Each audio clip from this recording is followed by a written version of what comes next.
Hello, everyone. My name is Annalise Mundy. As Deputy Director of the Georgia Museum of Art, I'm pleased to introduce today's speaker.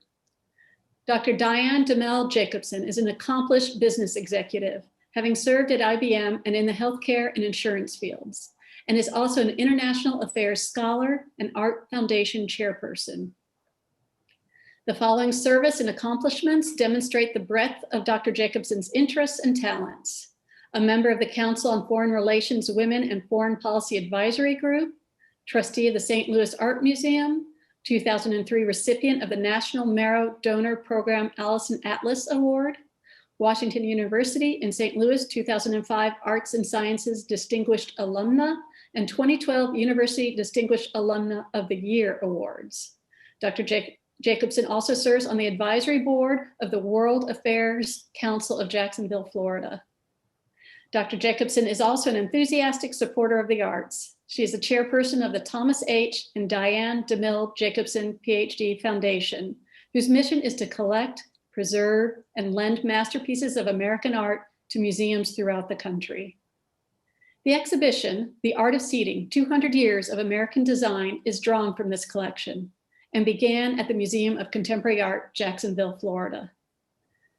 The exhibition is traveling through international art and artists and on view at the Georgia Museum of Art until January 3rd, thanks to our sponsors, the Georgia Council for the Arts, the W. Newton Morris Charitable Foundation, and the Friends of the Georgia Museum of Art.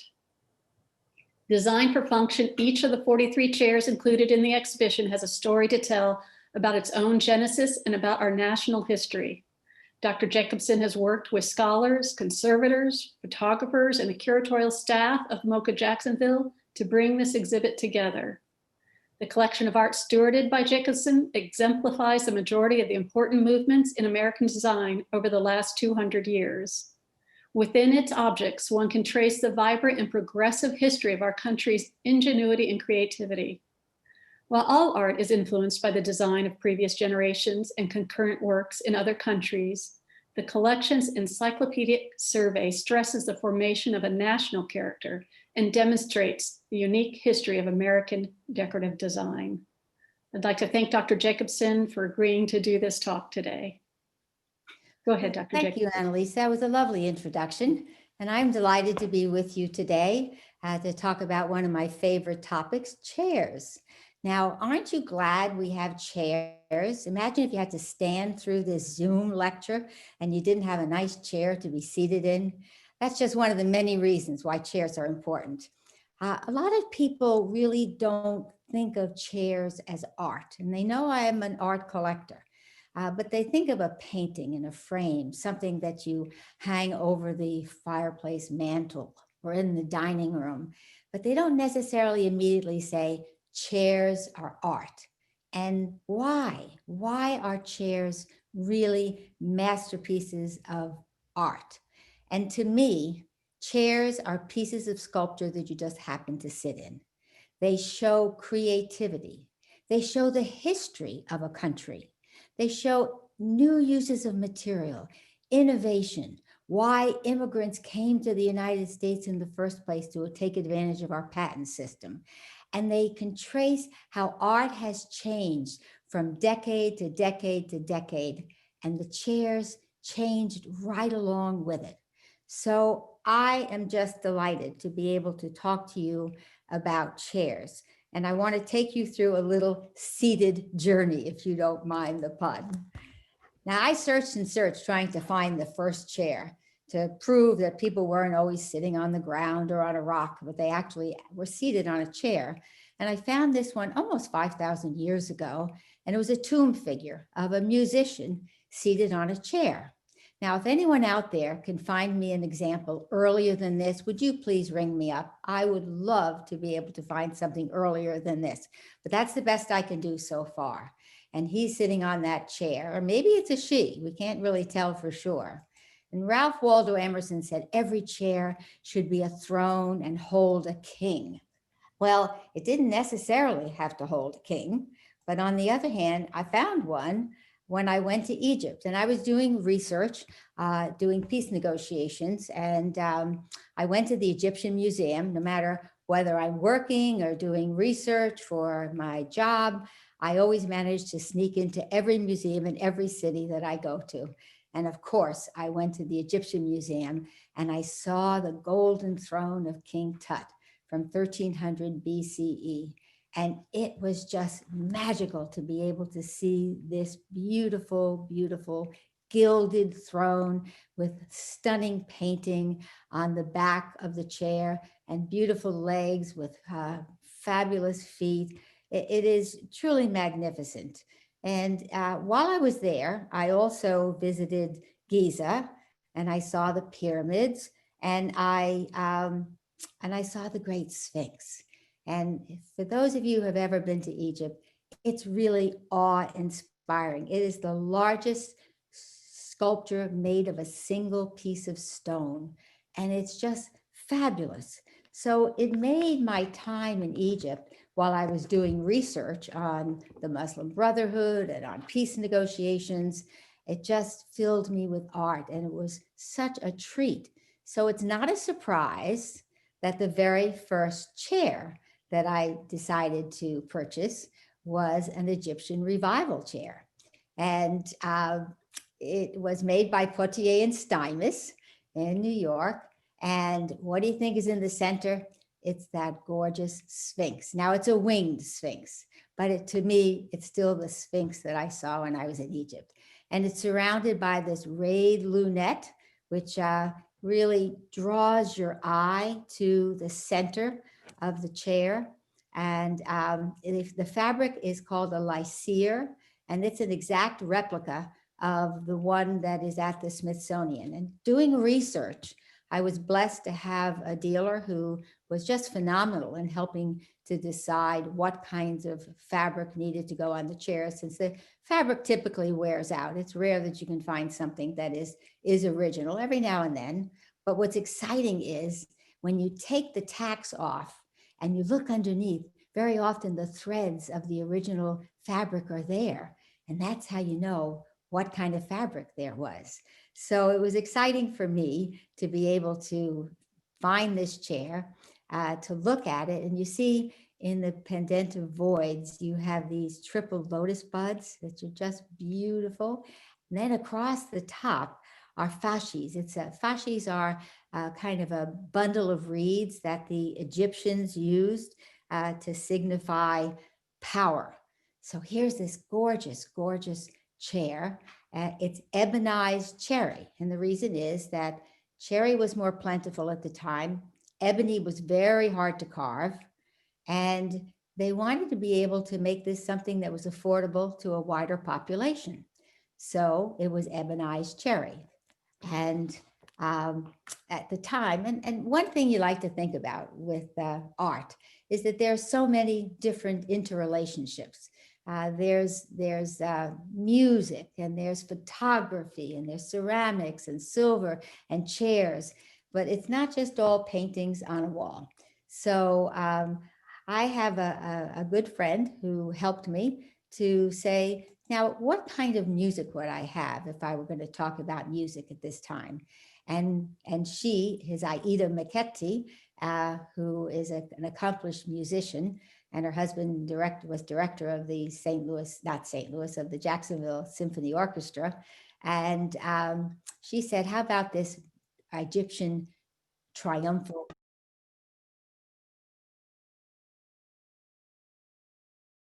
Now, another influence on American design is this Grecian settee. And it was made by the Finley brothers, Hugh and John Finley, and they're from Ireland. So, and you'll notice that a lot of the people early on were immigrants to the United States, and they were trained in Ireland and other countries, and they brought their skills to America. This one is called the Grecian settee, and they were the leading craftsmen of fancy painted furniture in Baltimore. And it's a form kind of unique to Baltimore with the lovely circular arms. And look at this gilding. And this is the original gilding. Can you imagine how excited I was to find a Grecian settee with the original gilding? This is a tremendous find. And this particular bench, in fact, most of the Finley brothers furniture was revered by President James Madison and Dolly Madison. And they furnished the White House in much of the furniture that was done by the Finley brothers. In fact, she was so excited. Dolly loved to decorate, and she was really excited when she was able to find something like this Klizmos chair. And the Klizmos chair is from about 1810, 1815. And it's simple in a way. It has this lovely curvature of the legs and a beautiful raking and curvature of the back, sweeping lines. And it's reminiscent of what was in Greece between the 5th and the 4th centuries BCE.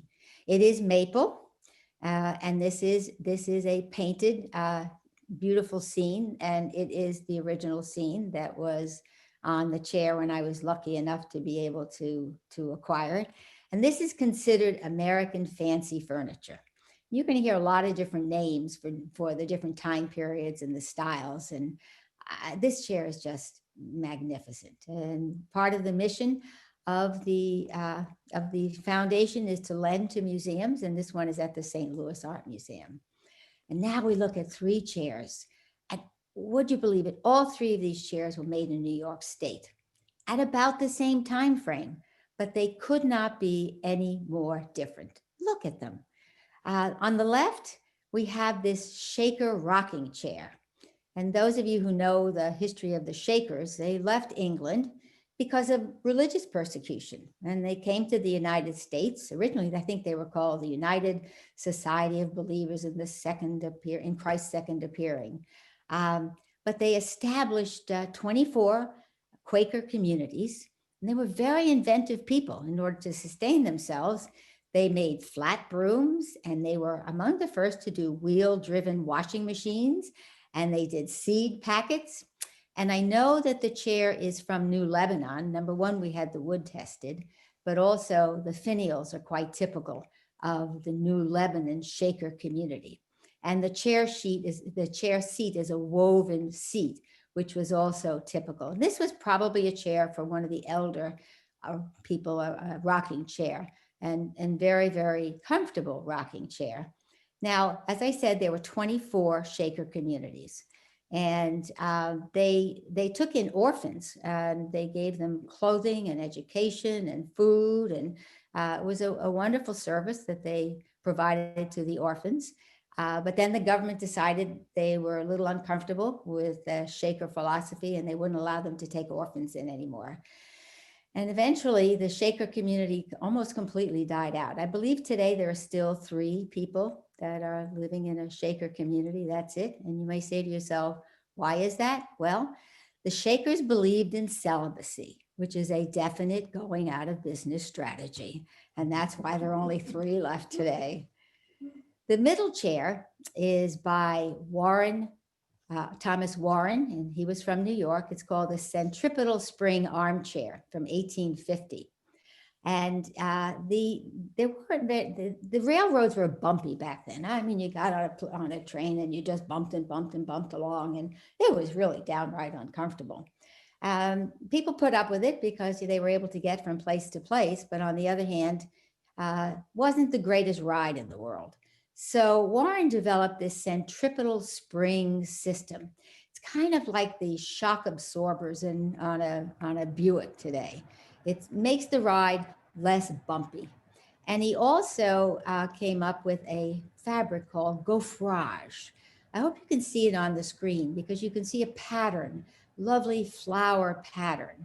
And the way they did it is much like if you were ironing a shirt and you left the iron too long and you got the impression of the iron on the shirt, which is not what you wanted. But in this case, they used a pattern that gave just the impression they wanted.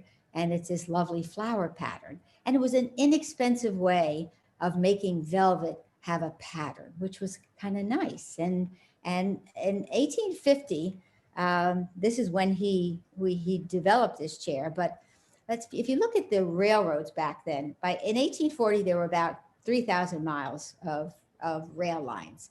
But by 1890, there were 164,000 miles of rail lines. So people were really traveling and they wanted comfort, which they got a little bit more of in this chair. And it swivels around as well. So you could look out the windows. So you really could enjoy it. But they had a challenge. And the challenge was that they needed to come up with a way for the railroad to have timetables because it was, daylight in one place and darkness at another. So that's how we came up with the US time zones. You see what you can learn from a chair? I mean, it's just incredible. Now, the chair on the right is a Gothic revival chair. I'd like you to think about the great cathedrals of Europe in the 12th to the 15th century. Does this not look like something that you would see in a cathedral? It's really stunning. And it's rosewood, and it has what I would call crockets and absolutely gorgeous finials. And this fabric is called voided velvet. Now, if you think of velvet having a pile, and then you shear it down to the shape that you want to be able to show, which is what you're showing in the voids where the pile isn't showing, that's called voided velvet. Now, it's much harder to do voided velvet than it is to do gaufrage. But on the other hand, you get a really exquisite looking fabric and very elegant, very, very beautiful. And you get a chair that is absolutely stunning.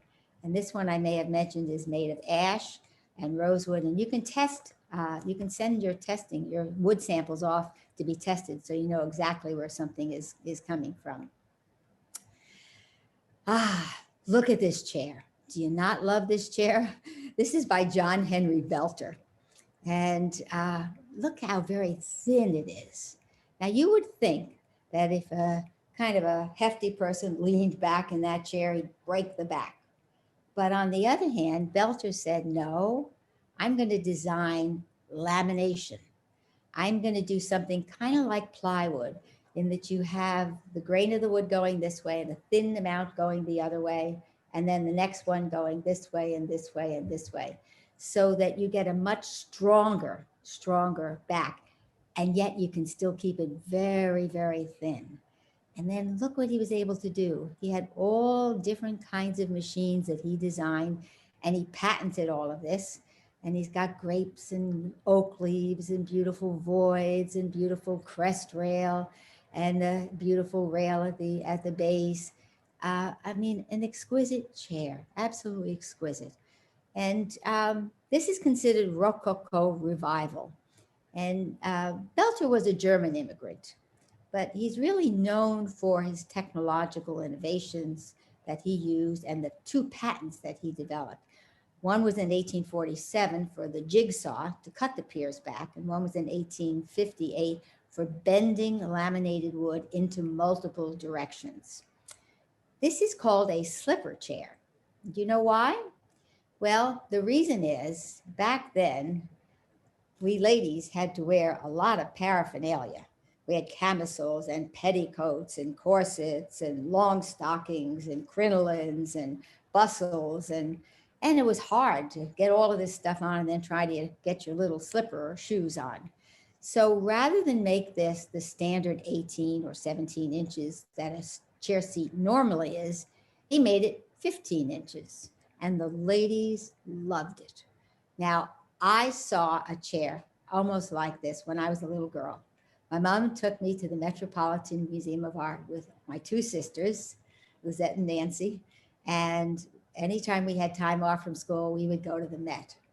And I remember looking at the chairs thinking, wow, can you imagine being able to have a chair like this?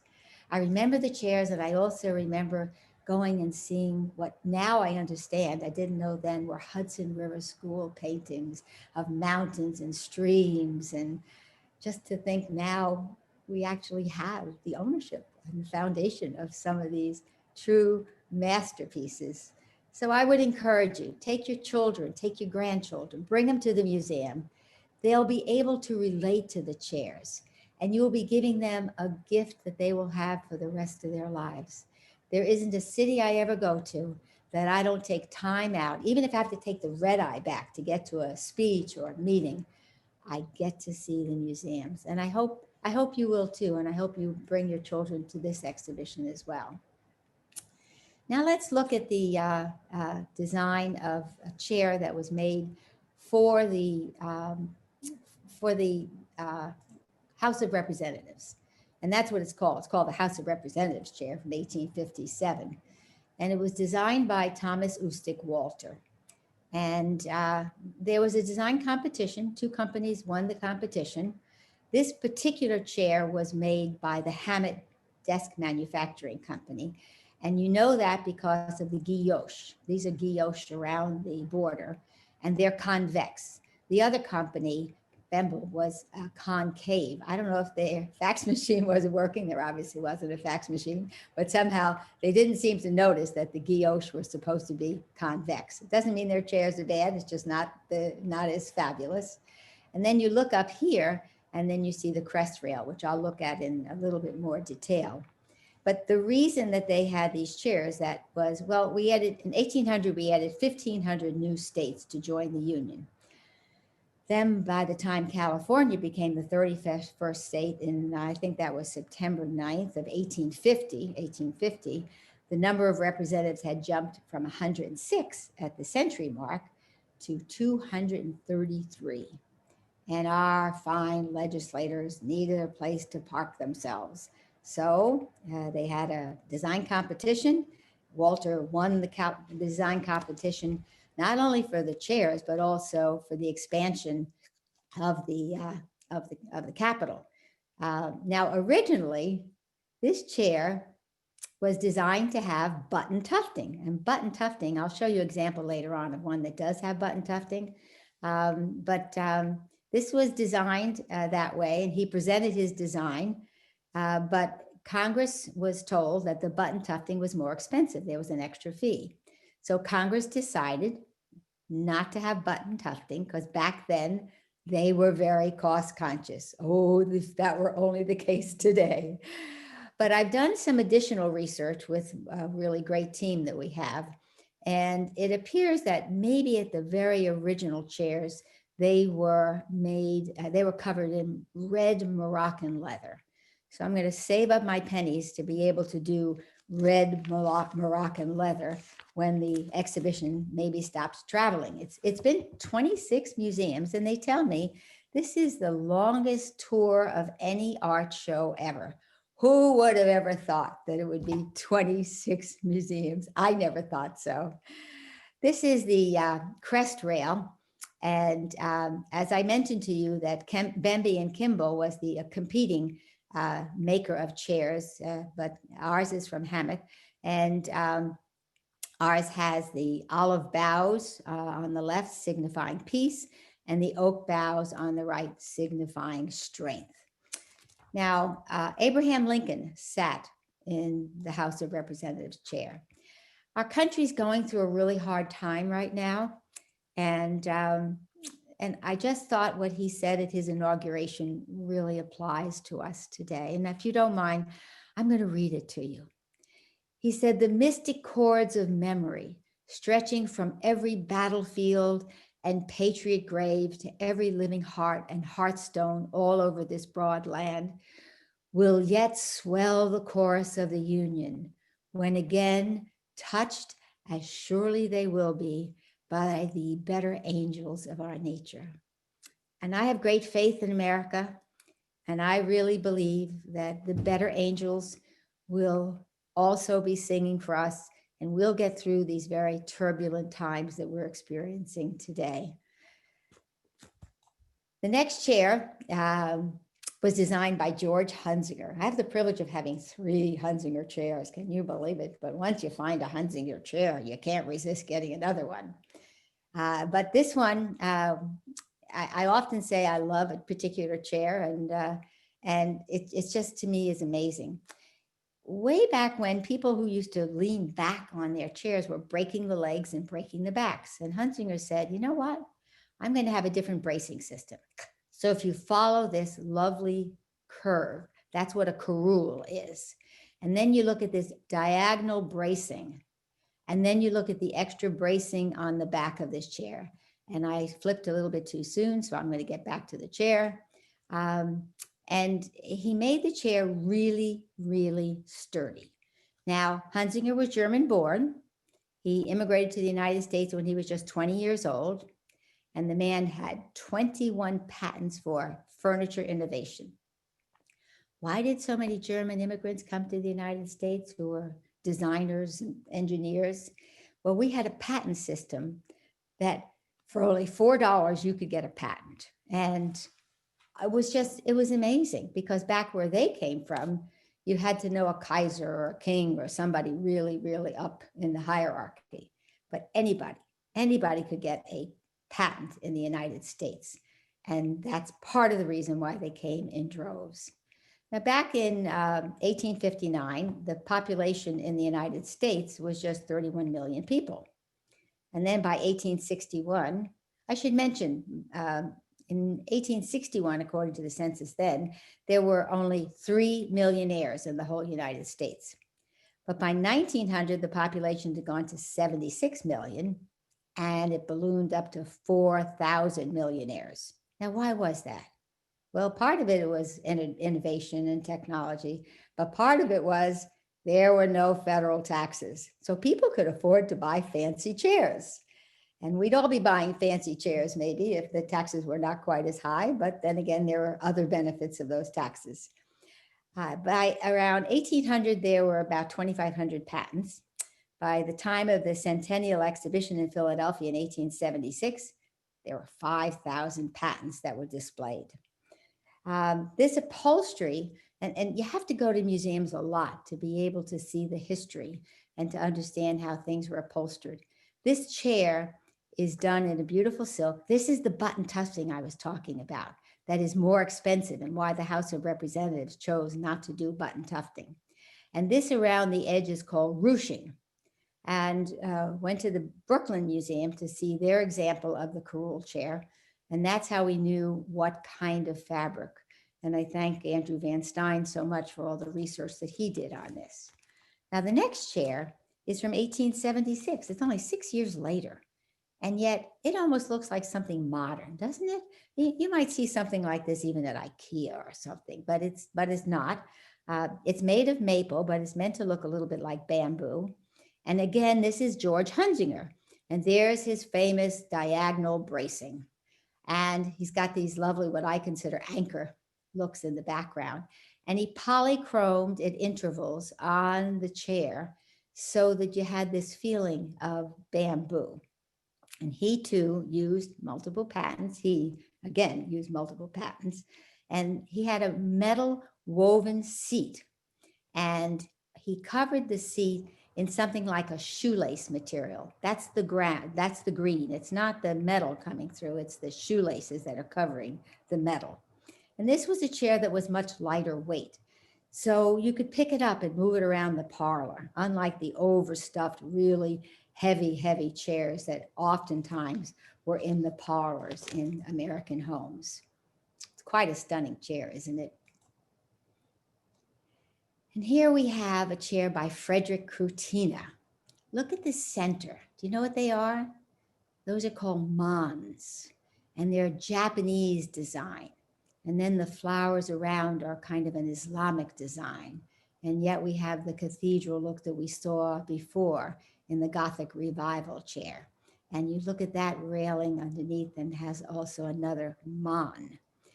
This is the aesthetic movement for both of these chairs. And this one is ebonized cherry, as was the other chair, again, because of cost. And it has nature, and it's also a slipper chair so that you can get closer to the ground.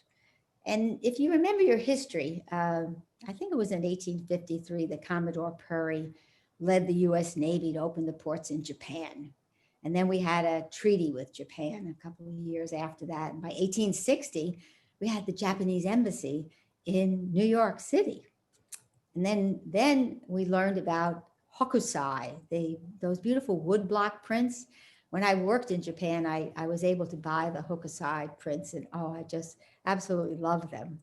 So by 1876, we had that Philadelphia Centennial Exhibition. And they featured lots and lots of Japanese design. So everybody suddenly said, oh, I want something Japanese, because it was just new, different, exciting. It also was quite a change thanks to Thomas Edison, who developed the electric light bulb. So people could get around, and especially women could go out at night and feel totally safe.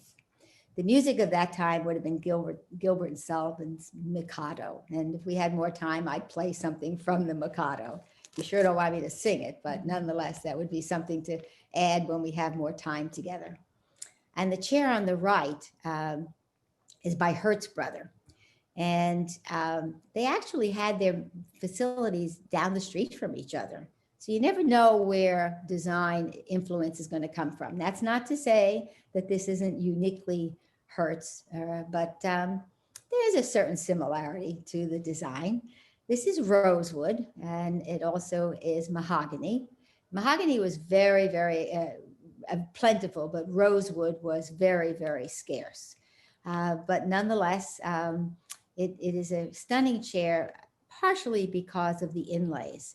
It's copper and brass and mother of pearl in these festoons. And look at this. Isn't this absolutely just lovely? People in the United States started to become fascinated with the American Renaissance. There was the world's Columbian exhibition in Chicago. It was called the White City. And people traveled to Italy and to France. And the wealthy were actually removing whole palaces of furniture and bringing it back to the United States. And some of them were marrying into the families of nobility. Well, if you think of Downton Abbey, look at Cora. She brought her money and she got the title. And, you know, that was not an unusual thing to have occurred. Now, Hertz won an award. He got, I think, the highest award at the Columbian Exposition for a room that he did in the style of Louis XV. But this one is his unique American style, and a very, very special chair. Now we look to the Wild West. Here we go. Wenzel Friedrich, San Antonio, Texas. This is called the Texas Longhorn Armchair because it's made from Texas Longhorns. And he was actually a grocer.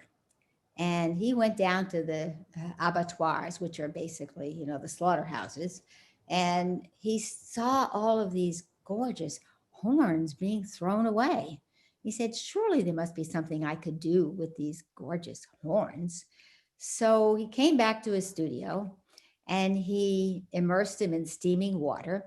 He bent them into various shapes and he filled them with a very heavy plaster. He also put some metal rods through some of them so that they would keep their shape. And from that, he was able to design these stunning, very Western looking chairs with these fabulous horns. And finding the right fabric for this, I have to credit Andrew. He found a color lithograph trade card of a Brooklyn furniture retailer called Lang & Naw from 1882. And in that trade card was a chair with the blue silk and these lovely green bits of passementerie. That's what this is called, by the way, down here. It's called passementerie. And we had to have it made just for this chair so we could get it exactly right. But the people in Europe were fascinated by American Texas cowboys. In fact, Queen Victoria and then Otto von Bismarck and Kaiser Wilhelm all wanted to have these Texas Longhorn chairs, and they did. They bought them. But sadly, the government decided to close the frontier, and I think it was in 1890, and they no longer could be roaming the range, and the Longhorns disappeared. Now, they weren't indigenous to the United States, but on the other hand, they were really part of the Texas history, so it's kind of sad to see them move along.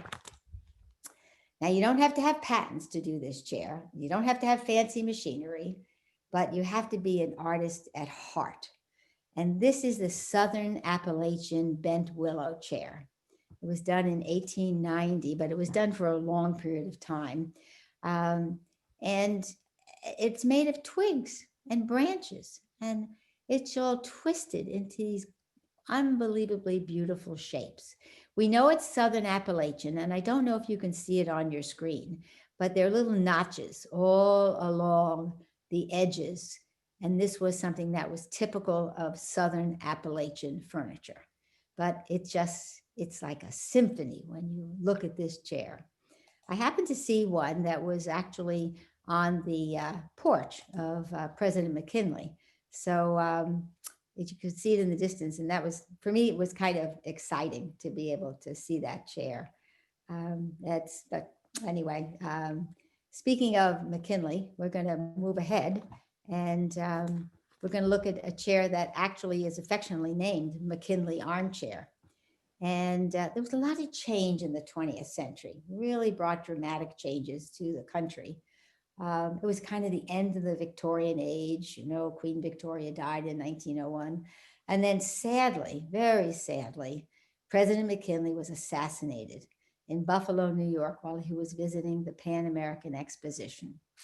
It was a tragic event, and he was mourned deeply by the country. And he was replaced by Theodore Teddy Roosevelt. And he led the country through what was then known as the Square Deal. And he emphasized conservation of natural resources. And we have to thank Teddy Roosevelt in large measure for the creation of our national parks, because he created 5 of them. And if you haven't toured our national parks, it should be really high on your bucket list. One of the most enjoyable trips that I have personally ever taken. But at the same time, there was a great movement for having a simpler way of living. And that became the arts and crafts movement. And Gustav Stickley was a proponent of it. He wrote brochures on the subject, and he made a major argument for simplicity in household furnishings. There also were a number of furniture manufacturers who moved to Michigan. And in fact, by 1900, there were 85 furniture manufacturing companies in Michigan. And part of it was because there was an abundant supply of walnut and cherry and oak, all these plentiful, sturdy, beautiful woods. So we look now here to a chair that is attributed to Charles Limbert. And you know his distinctive square cutouts. He did this on almost all the furniture that he made. Now, this is a really sturdy chair. And it's okay. You look at this and you say, gee, you're buying a chair that has a little bit of wear on it. That's okay when you're building a collection, because it shows that the chair was used, and yet no breaks, no faults, feet are okay. Even the leather and the original nail tacks are there. So from 1905, a really sturdy chair has held up beautifully. It happened to have been the this was the 3rd chair I bought. I'll share with you the 2nd chair. I will warn you though, when you buy 3 of anything, you have a collection. So be really careful never to buy that 3rd thing of anything, because then you just want to research and figure out everything that fits in with each time frame. And I did that. I sat down and I had multiple advisors, and they helped me to do an outline of all the chair styles that we've had over the past 200 years. And then, as a type A personality, I started to fill out the outline. There are 43 chairs in the exhibition, but the foundation owns 60 of them now. And I'm going to share with you some of the more recent purchases, but I couldn't stop buying masterpieces of American furniture. And I promise everybody, I'm trying very hard not to buy any more. But when a great one comes along and it fills a slot that is on my spreadsheet, I can't promise that I won't. On the right, we see a chair that was manufactured in the Stickley Brothers Company, but it was by David Robertson. It's called the Oxbow, and you can see that, the Oxbow armchair. It's really quite comfortable. And you have a nice place to put your arms, and it supports your back just very well. And it's solid oak. So again, last a lifetime from 1903 to today, and it's just as lovely as it was then. It's a wonderful chair, and Stickley made a huge contribution to American arts and craft movement. But this was my second chair that I bought. Now, you have to agree. You see a chair like this, could you not buy this chair? I was doing an exhibition in honor of my late husband at the Cummer Museum in Jacksonville, paintings mostly, and some sculpture, some silver. And the dealer who sold me the Egyptian Revival chair presented this chair to me. And I thought, oh my goodness, why can't I have two chairs in this exhibition? It is just stunning. It's called a peacock feather model design. It's very lightweight, so that in a parlor, you could move the chair around, and this lovely crest of the chair is like a peacock feather. And it's, you should know that the difference that wicker actually is a process. It's a process of weaving various materials over a hard bent steam frame, a hardwood steam bent frame. So it's reeds, tall grasses, rattan rushes, hollow stem plants, twigs, anything that you weave something around becomes wicker. And like our last artist, Cyrus Wetfield was a grocer. And he went down to the shipping docks in Boston. And he saw that they were using all this stuff that they were throwing away that was preventing the cargo from shifting around at sea. And he recognized the potential of this common waste material.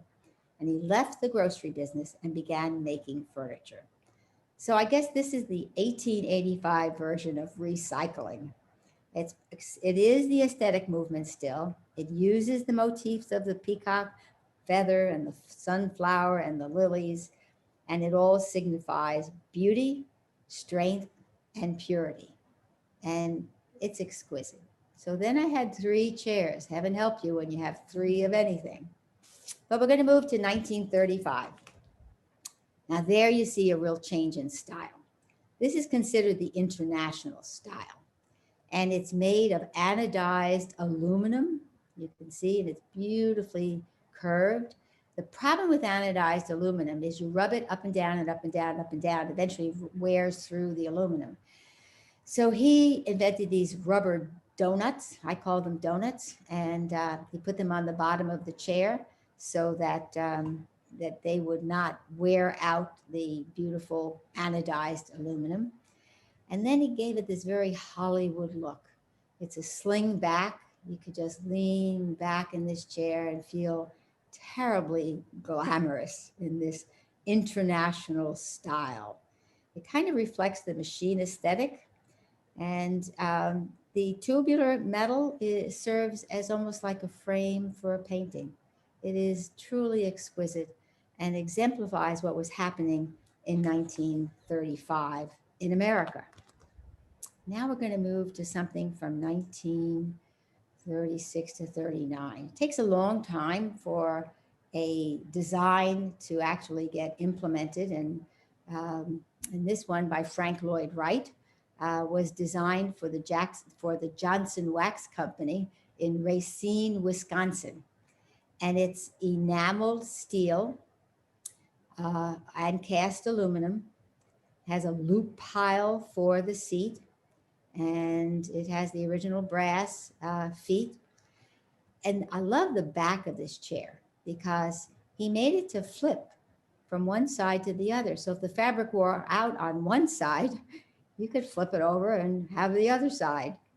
And he did this all in his signature Cherokee red.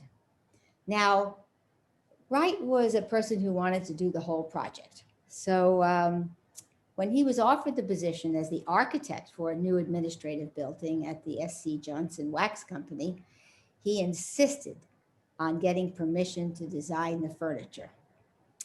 So I think it was in 1938, they granted him a patent finally for the chair. It was with one leg. And you can see this one has four. But his original idea was, you sit in a chair, you spread your feet, you put your both legs down, and you sit comfortably in the chair. But at the time, mostly the secretaries were using the chairs, and back then they were called secretaries. And the single leg in the front made them tip over. So Mr. Johnson got in touch with Frank Lloyd Wright and said, this isn't working. These chairs are all falling over. The girls are really, really upset. And Frank Lloyd Wright said, there is no way my chair is sturdy. There is no way my chair would possibly tilt over. So he came out to Racine, Wisconsin, and he sat in the chair to demonstrate that it was perfectly solid, and he promptly tipped right over. So ergo, the four-legged chair came about. The building opened in 1939, and I do hope that if you ever get to Racine, Wisconsin, you will be able to go and make an appointment to see the building. Because look at this, what an innovation, what exquisite design, absolutely a stunning, stunning architectural masterpiece. And I unfortunately haven't gotten there yet, but it's on my bucket list, and I do intend to get there just as soon as I possibly can, because I want to see this architectural masterpiece. He was furniture designer of the desk as well. And now you see the three-legged chair, the one that was, well, let's just say tipsy. It was tipsy. I mentioned to you that music is an integral part of the arts, and Aida Michetti helped me to pick the music. So I want to share with you what she picked as our typewriter.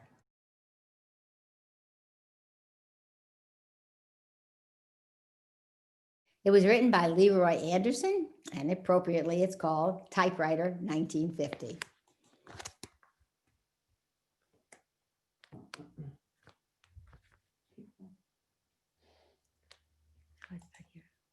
Okay, who recognizes this? I'm sure somebody in the audience recognizes this. This is the St. Louis Arch, the gateway to the West. And it is something really worth making a journey to see, and especially to go up in the arch and enjoy the beautiful view of the river and the city of St. Louis, where I lived, and that's where I did my graduate school studies. Now, the architect was Eero Saarinen. And I want you to look at the chair. Look at this chair. Do you think there's a resemblance in that chair to what he designed for the arch?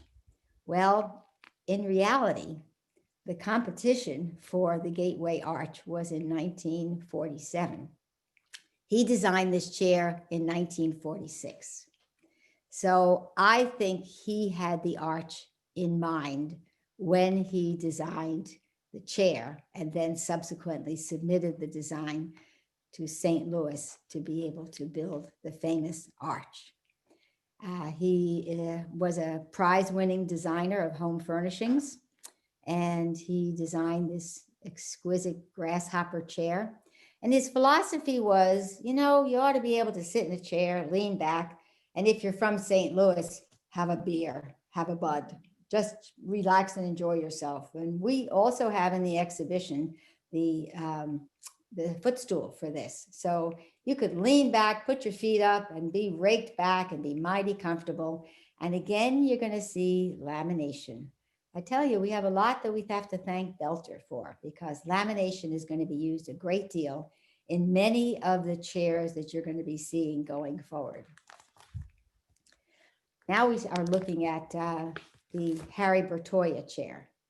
And I'll probably say this wrong, but he was from Udine, Italy. Did I get that right? U-D-I-N-E. And he came to the United States. And originally he was a kind of a jewelry designer, a painter. He did metal work. In fact, the foundation owns a wonderful sound sculpture by Bertoia. But this is called the diamond chair, and you can see this diamond design, which is really quite special. And the chrome plated steel also is in this diamond design. And this was from 1952. And a lot of the furniture designers kind of knew each other. He knew Saarinen and worked with him. And he knew Charles and Ray Eames. That was before they got married. She was Ray Kaiser. In fact, he designed their wedding bands, which is kind of a nice piece of trivia that you could use when you are at a cocktail party. And in 1955, he was awarded the Designer of the Year for his collection, which is really quite a tribute. And now we look at more lamination. You're going to see on the left the Charles and Ray Eames LCW lounge chair wood. I call it the potato chip chair. I look at it and they all look like potato chips to me. And he did this in 1945, but it's important to note that originally we thought it was just Charles Eames. And now we know after much further research that they were a true husband and wife team. And they both worked on the design of this chair. It's molded birch plywood. It's in the modernist style. And kind of is a new process that he developed to bend three-dimensional plywood into a comfortable curved back and a comfortable curved seat. And you may have seen him in a lot of the children's schools. So you see this LCW chair in many, many places. It's sturdy, really sturdy, again, because of the lamination process. But it's beautiful. It's lovely to look at, as is this chair by Herbert von Theden. Now, you talk about skinny. Look how thin that back is. And look at this absolutely magnificent curve. And then the bracing system that he used to make sure that it was able to hold its shape. Although it does give. When you sit in it, it does kind of give a little bit. Now, I'll tell you, I sit in every chair. And I had one heck of a time trying to get out of this chair. This is not an easy process to get out of this chair. It doesn't take away from the fact that it's absolutely stunning, but it's not easy. And this too was a husband and wife team. His wife was Louise McFetridge, and she was from Bentonville, Arkansas. If you haven't been to Bentonville, I strongly encourage you to go to see Crystal Bridges. It's a stunning, stunning museum. And but she was a pilot. And in fact, they named the airport after her, Louise M. Thaden Field. And she was a rival of Amelia Earhart. In fact, she set the world record for women's altitude by reaching 20,206 feet. And look what you can learn from a chair. Now we're going to look at a chair that is made of something that is hard to pronounce. It's called polymethyl methacrylate. And to make it easy on ourselves, today we call it plexiglass. But it's a molded acrylic resin. And this was another husband and wife team, Erwin and Estelle Laverne. They lived in New York. And they developed what they call the invisible group of chairs. And they believed that people ought to be able to see the people, not the chairs in a room. You want to just look right through the chairs and see the people that were seated in the chairs. So that's why they developed this invisible group of chairs. And what kind of music do you think of in 57 and 59? Anybody want to venture a guess as to what kind of music you think of? I'm going to give you a hint.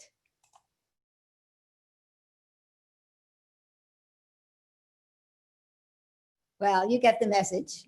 It's Elvis. Who could not love Elvis Presley?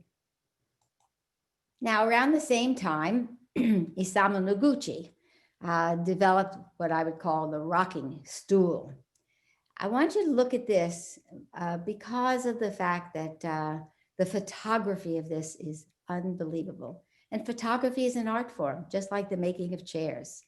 And it was photographed by Michael Coriotta. And he positioned it in such a way so that he was able to get the shadows. And the shadow here forms part of the image of this beautiful rocking chair. The bottom is rounded. You can't sit still on this rocking stool. You roll back and forth on the bottom and back and around. It's kind of funny. It's like you're doing a Pilates exercise, but it's really kind of fun to sit on the rocking stool. And he was Japanese American. His mother was from Los Angeles, and his father was from Japan, and he studied pre-med at Columbia. And then he got a Guggenheim Fellowship. And then he went to Paris and he studied under Constantine Brancusi. So he had a very interesting background as a designer of chairs. But now there was more to the late 1950s than just rock and roll and the Elvis. So think about this.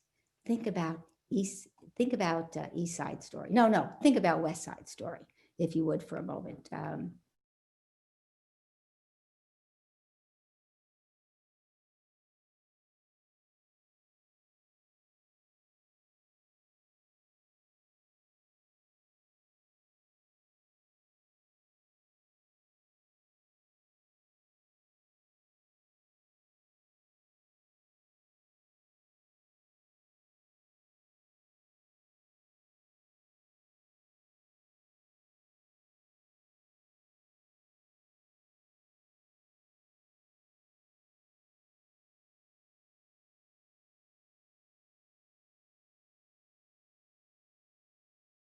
We're going to now look at a chair that was made by Frank Gehry. I think most everybody knows Frank Gehry.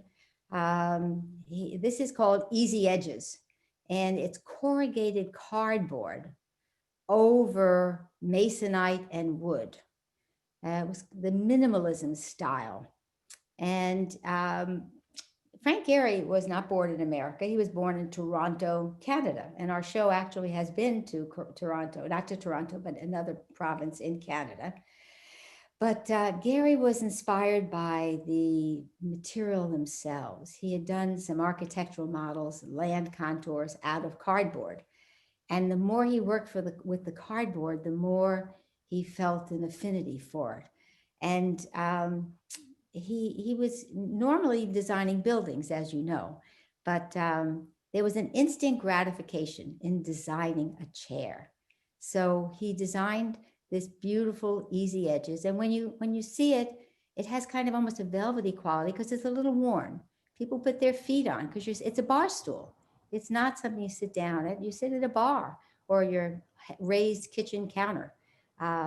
But it's really amazing use of technology. And people wonder, could cardboard really be sturdy? Well, let me show you the ad that came out for Easy Edges. That's a Volkswagen, and it's sitting on just 3 of his Easy Edges chairs. Now, my very first car was a Volkswagen, which I absolutely adored and lasted forever. So, but he became somewhat famous for his furniture line because of that particular ad for the Easy Edges bar stool. Excuse me. Next, we're going to look at Vivian Beer.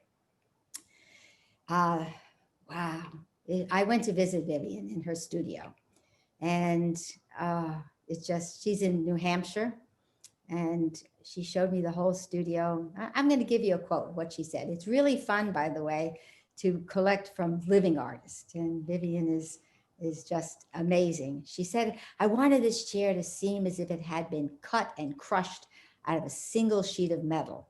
At the same time, I wanted it to feel as fast and clean as water in its silhouette, with the power of an implied brutal forming in the background.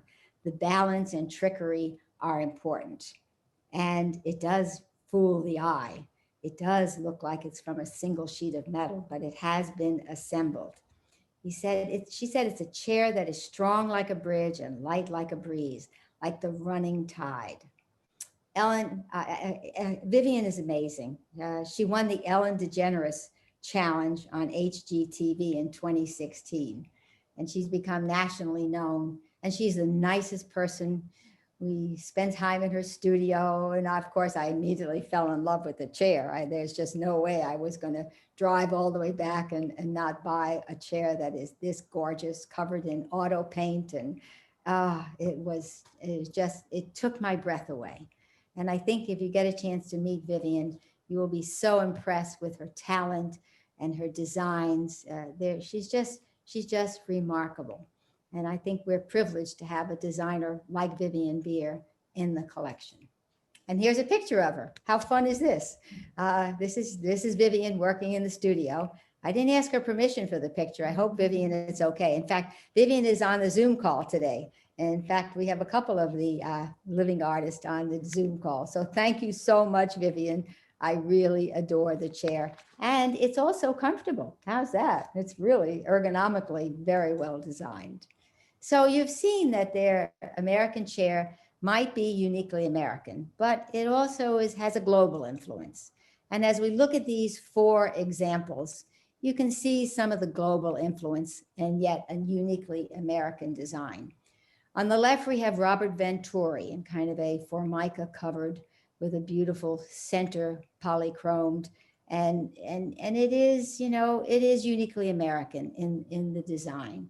And then in the center, you see Kenneth Smythe. It kind of almost looks like an erector set, very inventive. And it's much wider. I sat in it and was thinking, wow, this is really nice and roomy. So regardless of what size you happen to be, the chair will fit, and it is just stunning. And then over on the right, you have John Brooks. And John Brooks also was in New Hampshire, and I went to see him. And he was very creative in that he decided when the Dutch elm disease hit, you know, the Dutch elm disease kills 77 million trees, including the Boston Liberty tree. That was where the Sons of Liberty met, but 77 million trees. And he said, you know, I'm not going to let this wood go to waste. So he approached the city fathers and said, could I have the wood? And he took the wood back to his studio and his house. And I had the privilege of being able to tour through his house and see his gorgeous, gorgeous furniture, and to go to his studio where he made the chairs. And it's just so impressive. And he's such a nice man. I hope you get a chance to meet him. I will warn you, however, there's an indentation that he carved into the side of the chair. I'll have to get you another view so you can see it, or come see him in person. He left the original imperfections in the wood, which makes it that much more real as something that is from nature.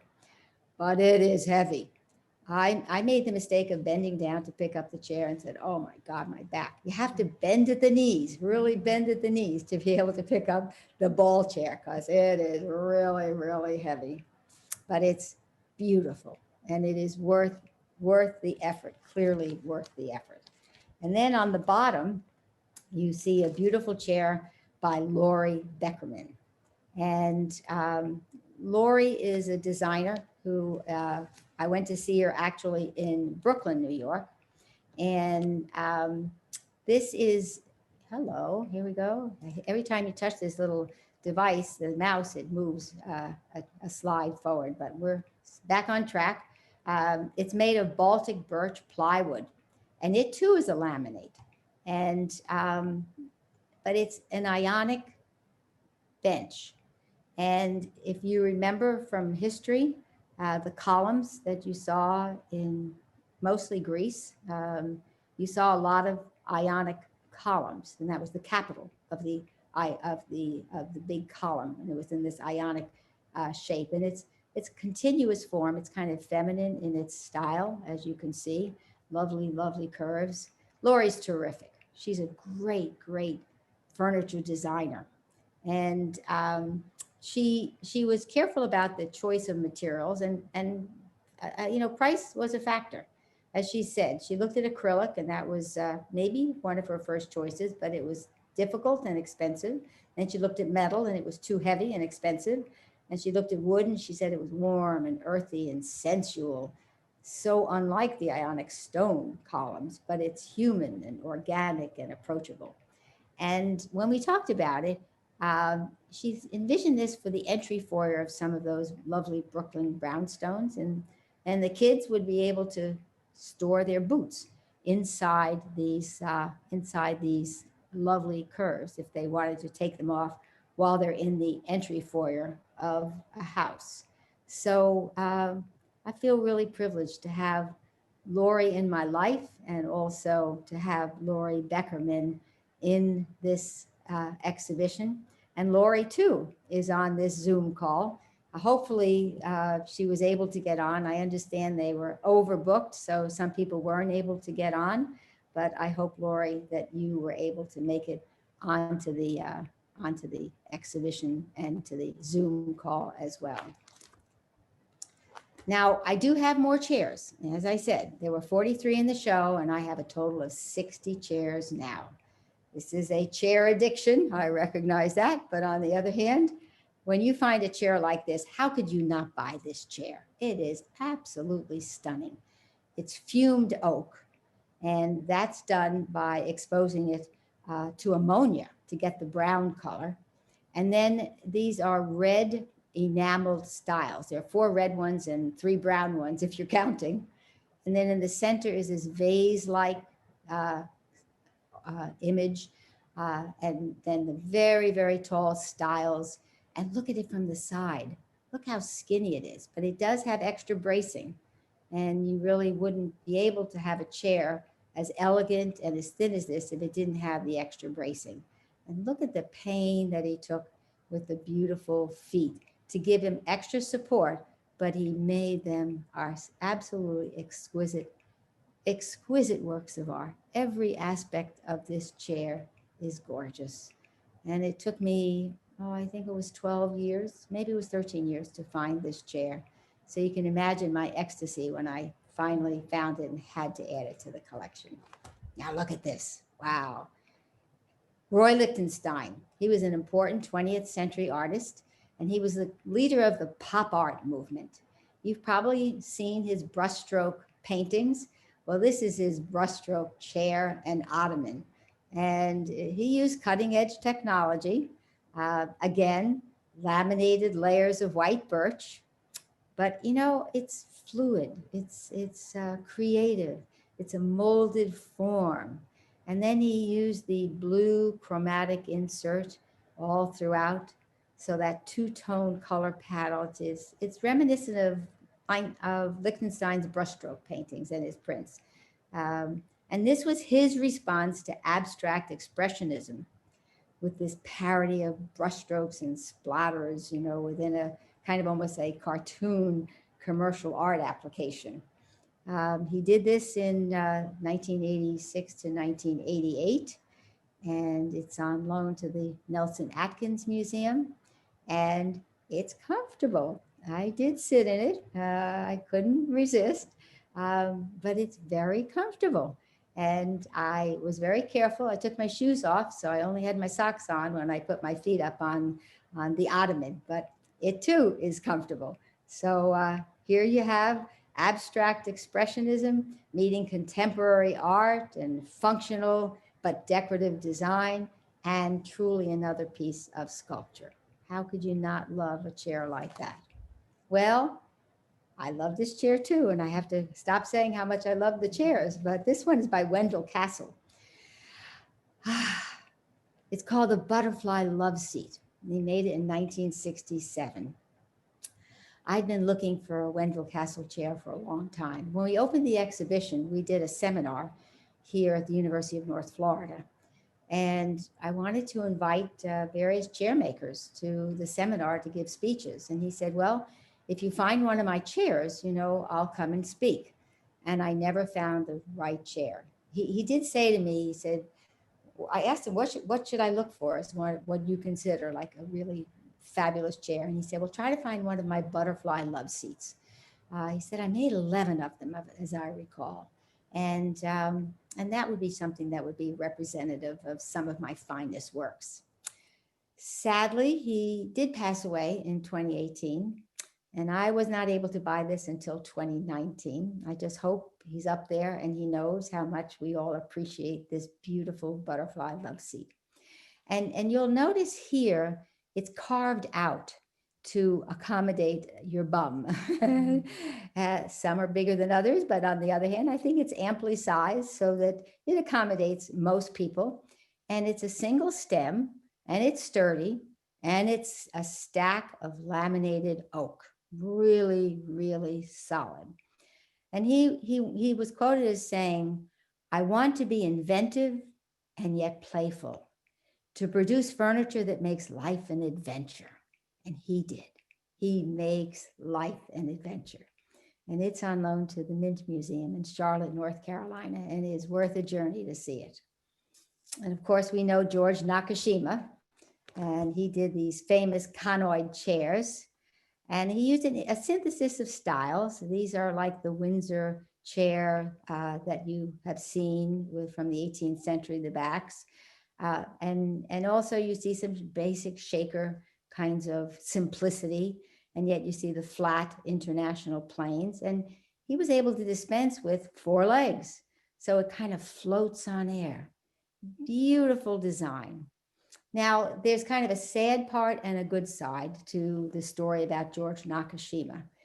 During World War II, after the Japanese had attacked Pearl Harbor, life became difficult for Japanese Americans, and ultimately, sadly, nearly 120,000 Japanese Americans were sent to internment camps. And Nakashima was there with his wife and his 1-year-old daughter. I met his daughter, Mira, when I went to New Hope, Pennsylvania. She's also lovely and continues the family tradition. But the good side of this, as sad as that was, and it's a blemish on our history of our country, at the internment camp, he met Gentaro Hikogawa, who had emigrated from Shikoku, Japan, to Tacoma, Washington. And he too was interned in this internment camp. And it wasn't a concentration camp, but it was still a sad thing. But from Gentaro, he learned the real art of working with wood. He was the finest of the Japanese carpenters and designers, and he was a daiku master carpenter. So what great fortune that George had, despite the bad circumstances, to have learned from the great man Gentaro. And he learned all the little tricks of the trade to perfect, truly perfect woodworking. So I encourage you to visit Mira and see the studio where she employs many of those same techniques. And then lastly, are you tired? Are we almost up with time? Lastly, we're at Laura Kishimoto, and she designed this Umi chair in 2014. Look at this. This is an absolute symphony. You can almost hear music playing with the sweep of this exquisite laminated chair. And I'm going to read to you what she said, because I think she says it better than I could say it. And we're coming to the end of this discussion, and I want you to understand what she said. She was a recent graduate of the Rhode Island School of Design, which is a fine design school, and she works in Denver. But what she said is, I was initially drawn to furniture design because it occupies a unique position between the fields of fine art and design. Furniture can both exist as a product addressing a specific need, or as a standalone sculptural object. And I coined the sculptural object before I ever heard anything from Laura. And in both cases, a user viewer is necessary to complete the piece of furniture, whether to give it function by physically engaging with it, or to give it meaning by imbuing it with their narrative and emotional response.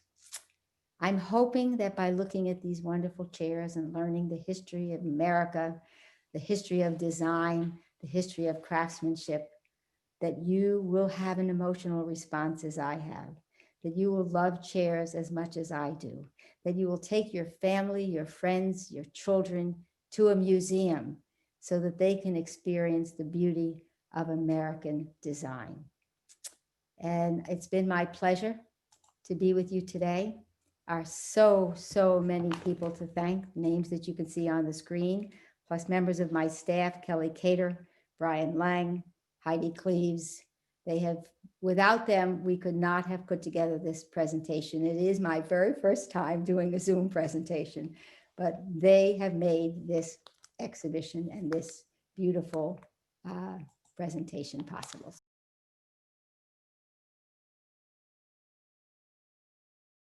So thank you. It was great fun to be with everybody. I hope it was informative. I'm looking at the clock and I think I took a little longer than I was supposed to, but I've really enjoyed being with you and I thank you so much. And we might have time for one or two questions that I'll try to answer if I can. Okay, well, thank you so much, Diane. That was a wonderful presentation, and your enthusiasm certainly comes through. I also wanted to give a shout out. I saw that Ben Thompson was on the line, Yes. director of MOCA Jacksonville, and I believe curator at the time at the. Yes, and he was a tremendous help in picking out, especially the later models, since I didn't have as many chairs when I agreed to do this exhibition. Debbie Broder, the then director, came to my office and said, "What are all these chairs?" At the time, I think I had 28 of them. She said, "You have to do an exhibition." And I thought, oh my goodness. And Ben was able to help me fill out some of the more modern chairs, and he was just terrific to work with. That's great. Well, I'm so pleased he could join us. And I can tell by a number of the comments that have been made, you have a lot of fans out there, and I'm glad that you joined us today. Well, let me at least get to a couple of the questions. One is, were the small casters on many of the chairs original as well? In most cases, the casters were original. Yes, in most cases. The chair, the Wenzel Friedrich, had to have replaced casters. They were glass and they had to be replaced, but most of them are original. Okay, let's see. Have you written a catalog of your chair collection? Well, it's in the works. We have Brian Lang, Kelly Cater, Heidi Cleaves, all hard at work. And we hope to have this catalog ready within 6 months. And we will send you a copy. We'll make it available to sell in your bookstores and your museum shop, but we're going to have it. I promise you we'll have a catalog. That's wonderful. I think it would do quite well. Let's see, I have another question. What is your personal favorite in the collection? Oh my goodness, that would be like asking a mother what's her favorite child. You know, you'd have to say, I love them all equally. I love the Carul chair. There's no question about it.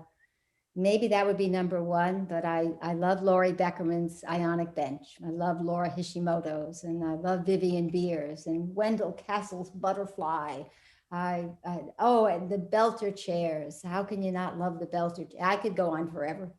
I can't tell you that I have a favorite. I had a question. Have you sat in every one of these chairs? Yes, I have. I don't allow other people to sit in them, but I have sat in every one of them. Some are easier to get out of than others, but yes, I have sat in every one of them. And then one final question, and I think you've alluded it to, are you still on the hunt for more chairs? Well, I'm not in the hunt for more chairs. I keep promising my staff that I won't buy anymore. But the question is, have I promised myself I won't buy anymore? And I'm going to try not. 60 chairs is a lot of chairs. So I'm going to try to have some discipline. But I say that about paintings too. We have an enormous fine arts collection of beautiful paintings. And I keep saying I'm not buying another painting. And yet one's coming up tomorrow and I probably will bid on it. So there may be another chair for me. I don't know. And I assume at the end of the tour that all these chairs won't be going to your home. Oh, no, they'll all be donated to a Deck Arts museum, and that's where they belong so the public can enjoy them. They're going to go to, I think it's Louisiana next after your museum, if I remember correctly. But it's getting to the point where with the pandemic and museums not open, it might be the end of the touring for it. And as I said, 26 museums is a lot of museums to have toured. So it's been a great ride, and I'm really pleased to have participated. And I'm particularly thankful to your museum for allowing me to do my very first Zoom lecture and to make it on chairs. Thank you so much. And thank you to everyone who is listening. I understand that this was sold out, that the capacity was 100 and we had more than 100 trying to get into the lecture. I didn't know there was a limit. But those who were not able to get in, apparently we're going to try to figure out a way to give them access to see a video of the talk. So thank you all. It's been just lovely. I appreciate it. And it's been, I hope you love chairs as much as I do. Thank you so much. Bye-bye. Bye-bye. Bye-bye.